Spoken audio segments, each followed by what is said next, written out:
Bonjour à toutes et à tous et bienvenue dans cette vidéo consacrée au numéro NEPH. Qu'est-ce que le numéro NEPH? C'est un numéro à 12 chiffres attribué par la préfecture de votre lieu de résidence qui va vous permettre ensuite de vous inscrire pour passer notamment l'examen du code de la route. Ce sera également, quand vous aurez le permis de conduire, votre numéro définitif de permis de conduire. Donc c'est quelque chose d'indispensable et surtout c'est quelque chose qu'on va pouvoir demander gratuitement en fait, hein. Il n'a pas besoin de payer pour obtenir son numéro NEPH. Par contre il faudra payer 30 € pour pouvoir passer votre examen, pour pouvoir vous inscrire à l'examen du code dans un centre agréé. Donc nous allons voir ensemble les étapes indispensables pour obtenir votre numéro NEPH. Donc la première étape, c'est de créer un compte sur le site de l'ANTS. La NTS, c'est l'Agence nationale des titres sécurisés. Donc le lien est en dessous de cette vidéo. C'est ants.gouv.fr/mon-espace/s'inscrire. Donc c'est très simple.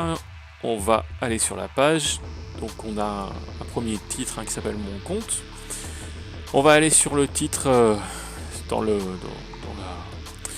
la partie je crée mon compte. Donc on va laisser je suis un particulier, nom de famille, bon, on va mettre un nom de famille,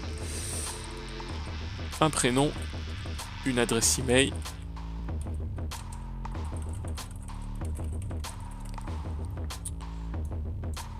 et nous allons recopier en fait le code qui s'affiche. Donc il faut bien respecter les majuscules et les minuscules. Et nous allons cocher la case j'accepte les conditions générales d'utilisation. Et nous cliquons sur le bouton bleu créer mon compte. Voilà, c'est tout simple. Donc on a un message qui s'affiche sur fond vert. Voilà, succès, un mail d'activation de votre compte vient de vous être envoyé. Donc le compte est créé, mais maintenant il faut pouvoir le valider. Donc il y a un message qui a été envoyé sur votre adresse email. Donc nous allons aller sur notre adresse mail.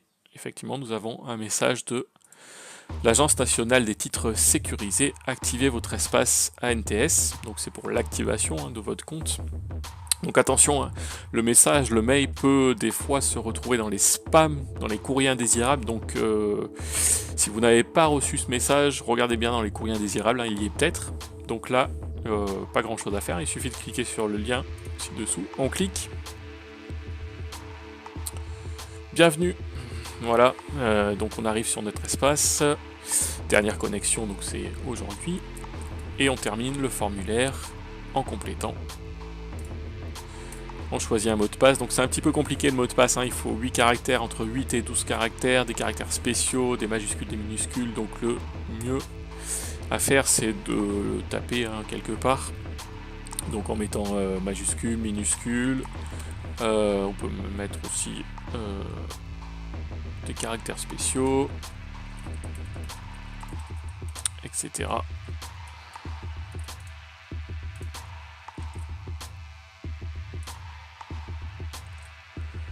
Voilà.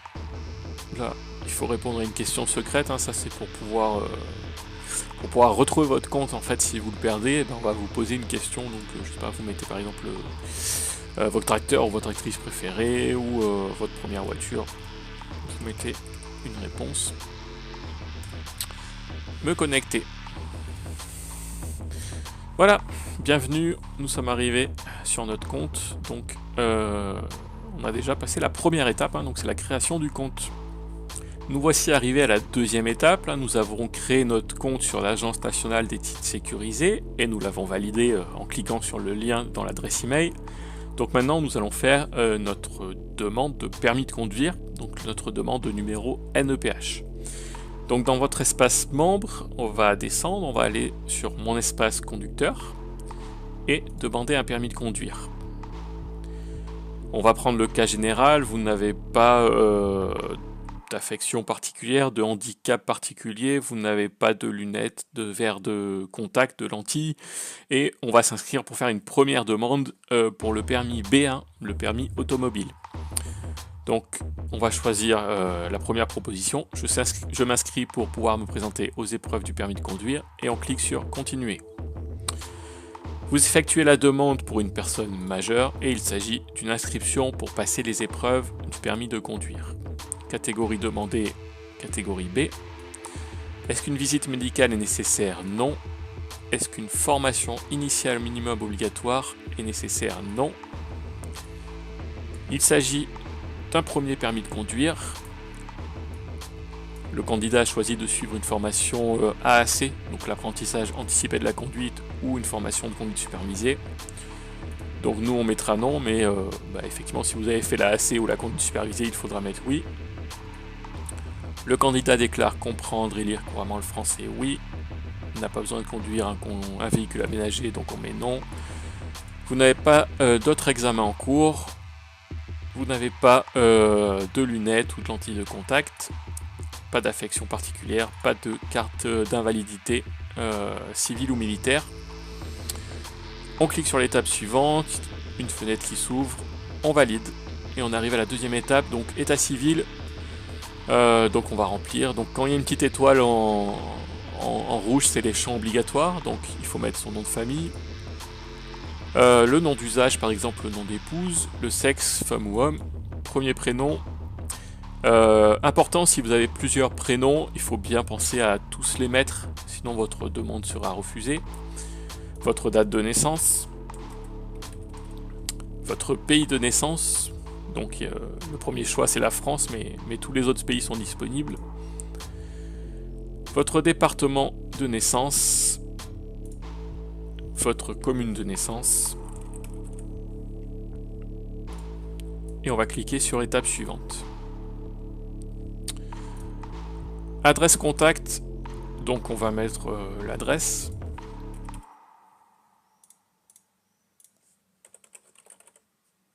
Code postal.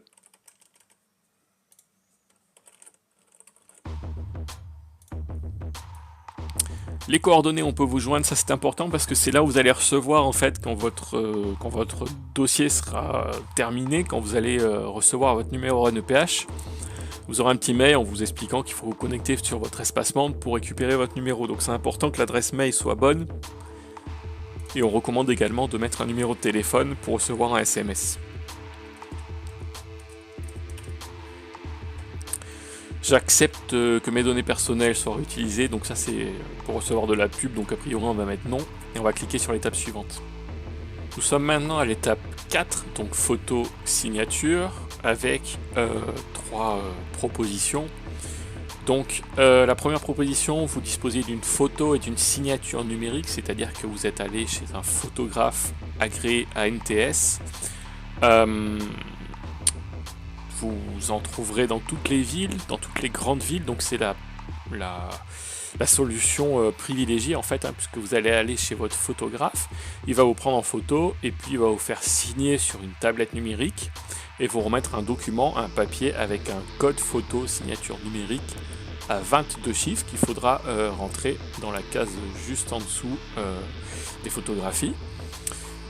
Si vous ne savez pas où trouver ce photographe, eh bien vous pouvez cliquer sur le choix numéro 3 et puis on arrive en fait sur une carte de France où on met son adresse, on tape son adresse, donc son nom, code postal, enfin le nom de sa rue, le code postal de la ville, et puis ça va nous donner en fait les photographes à proximité.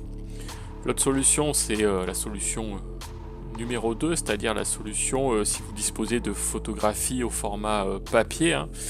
Donc dans ce cas-là, il faut les mettre dans une enveloppe et puis imprimer le document qui vous est remis à la fin de l'inscription et puis envoyer tout ça. Moi je recommande très fortement de trouver un photographe agréé parce que c'est quand même la solution la plus simple qui fera gagner du temps. Donc on clique sur l'étape suivante. Voilà. Et c'est là, dans cette étape, donc l'étape numéro 5, où nous allons rentrer, envoyer nos pièces justificatives. Hein, parce que maintenant, en fait, comme tout se fait en ligne, il faut que vous scanniez ou vous preniez en photo avec votre téléphone vos pièces justificatives, carte d'identité, etc. Et pour pouvoir les envoyer en fait. Hein. Donc il faut soit que ça soit en format PDF ou JPEG, etc. Mais il faut que ça soit sur votre ordinateur pour pouvoir faire l'envoi. Donc on nous demande au moins une pièce d'identité. Donc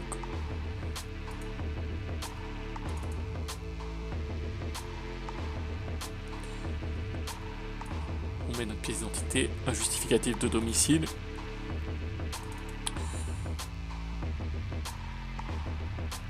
Donc en fait voilà, on peut également, pour connaître la liste des justificatifs de domicile acceptés, on peut cliquer ici. Voilà, et on a tous les cas possibles en fait, hein. Donc le cas le plus commun c'est vous avez un justificatif de domicile à votre nom, donc une facture datant de moins de 6 mois d'eau, d'électricité, gaz, téléphone, y compris téléphone portable, une quittance de loyer, un avis d'imposition, mais il y a également tous les autres cas possibles. Vous pouvez également envoyer d'autres pièces justificatives selon votre situation, notamment l'attestation scolaire de sécurité routière, un ASSR, un avis médical, le BSR, etc. Et on clique sur l'étape suivante. On arrive au récapitulatif, donc l'étape 6. Donc ça va reprendre en fait tout ce qu'on a rentré précédemment, donc il faut vraiment vérifier que tout est correct. Notamment dans l'état civil, hein, votre nom de famille, vos prénoms, votre ou vos prénoms, date de naissance, votre adresse, l'adresse mail et le téléphone pour vous contacter, les pièces justificatives. Voilà, et on vous explique à la fin qu'il faut relire soigneusement les informations de votre récapitulatif, car une fois validé, on ne pourra plus modifier sa demande. Vous cochez la case en attestant sur l'honneur que les renseignements de cette demande sont exacts, et vous pouvez cliquer sur valider. Nous arrivons maintenant à l'étape 7, l'étape de la confirmation. Donc si vous êtes allé chez un photographe agréé, que vous avez rentré votre code photo à 22 chiffres, vous n'aurez pas à télécharger le formulaire de dépôt photo signature. Sinon, il faut le télécharger et puis coller votre photographie et votre signature dans les cadres et envoyer tout ça. Voilà, on vous précise les caractéristiques de la photo d'identité, donc c'est la même que pour les passeports. Et puis sinon, vous avez seulement à télécharger en fait le justificatif. Donc c'est votre justificatif de demande. Voilà, justificatif de dépôt de la demande. Votre demande a été envoyée donc avec la date du jour. Le numéro de la demande, c'est très important. Si vous avez besoin de communiquer avec l'administration, il faut toujours mettre ce numéro. Voilà, donc ça, c'est très important. Donc pensez bien à télécharger le PDF, le justificatif. Maintenant, on clique sur retour. Donc nous arrivons maintenant à nouveau sur la page d'accueil de notre espace. Nous pourrons cliquer sur mon espace conducteur. Et puis en fait, nous pouvons retrouver notre demande dans mes demandes en cours. Voilà, et on peut voir son état en fait. Donc là, on voit qu'elle a été envoyée. On peut cliquer sur OK. Et on retrouve en fait toutes les informations concernant notre demande. On peut cliquer sur retour. Et après, donc suivant les départements, il faut compter de 3 semaines, 1 mois pour recevoir le numéro NEPH.